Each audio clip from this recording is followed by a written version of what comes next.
Hey everyone, welcome back to All About AI Tech. Today, we're diving into how AI is actually eating the world.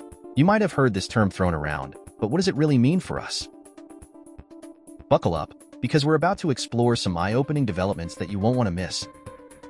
We've seen tech giants like Meta, OpenAI, and Google make some massive moves in the past few weeks. Meta introduced an AI chatbot to Instagram and Facebook. Google rolled out something called AI Overviews in their search engine, and OpenAI released GPT-4o, a more conversational version of their famous AI model. It's clear that AI is becoming a defining feature of our online lives, whether we like it or not. Imagine this. You're scrolling through Instagram, and suddenly, a chatbot starts talking to you through the search bar. That's exactly what Meta has done. They've even informed European users that their data is being used to train its AI, likely to comply with privacy laws. This is just the beginning. Soon, AI will be everywhere in our online interactions. Next up, OpenAI's GPT-4o. This new model is more powerful and conversational, but it's stirring up controversy. Scarlett Johansson claimed that an AI voice used by OpenAI was based on her voice, without her permission, something the CEO of OpenAI, Sam Altman, denies. This raises questions about privacy and consent in the age of AI. Google's AI Overviews feature is another example. They launched it to stay competitive with Microsoft and OpenAI, but it resulted in flawed and potentially dangerous search results. Imagine searching for important information and getting responses that are misleading or incorrect. That's a big deal. And let's not forget about NVIDIA. They reported record earnings and saw their market cap skyrocket past $3 trillion. Their CEO, Jensen Huang, is being treated like a rock star. Recently, at an AI conference in Taipei, he even signed a woman's chest, just like a member of Motley Crue would.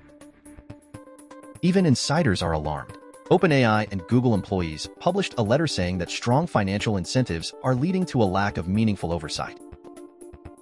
There's a lot of trash being produced in a rush to capture market share. For example, hardware products from companies like Humane and Rabbit were released in a barely functional state. Media companies are also feeling the pressure. The Washington Post's chief technology officer has said they want AI everywhere in their newsroom, even if its value to journalism is still unproven. Companies are scrambling to make deals with AI companies, but at what cost? There's a sense that these deals feel more like shakedowns. Some publishers, like the New York Times, are choosing to fight back by suing AI companies for copyright infringement. This is a risky and costly move, and if they lose, they get nothing but legal bills. Still, it might be necessary to set a legal precedent that these companies need to pay fairly for the content they use. Another option for media companies is to block web crawling bots from AI companies altogether. This is a justified moral stand, but it's uncertain and risky. If they abstain on principle, they might miss out on potential revenue while their competitors take the money and run.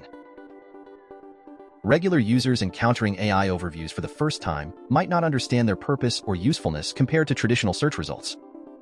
This gap between existing tools and the future being sold to us is causing a lot of confusion and disorientation. In newsrooms, AI's value to journalism is still being debated. It's being described as a chaotic, rushed transition that's happening whether journalists are ready for it or not. For me, it's like watching a plane being haphazardly assembled in midair. But here's a potential silver lining. Media organizations might have leverage in their negotiations with tech companies. OpenAI, for example, may be more interested in real-time access to news sites for its search tools rather than just training models on their content. This could create a revenue stream for publishers through licensing, similar to how record companies fought YouTube and now receive compensation for their content. However, the stakes are high, and the disruption to our information flow is immense. Do we really want AI companies to control the flow of information online? A switch from search engines to chatbots could disrupt the foundational business model for creative work online. Google might be imperfect, but it has allowed optimized content to reach audiences. It's the end of the web as we know it, folks, but there are still opportunities here if we navigate them wisely. AI is powerful, and while the technology is still evolving, it could still offer unprecedented productivity boosts and advancements in various fields. That brings us to the end of this deep dive into how AI is eating the world. If you enjoyed this and want to stay updated on all things AI, please subscribe to All About AI Tech. We are committed to bringing you the best content and building a community where we can all learn and grow together. Drop your thoughts in the comments, and let's discuss it further. Thanks for watching.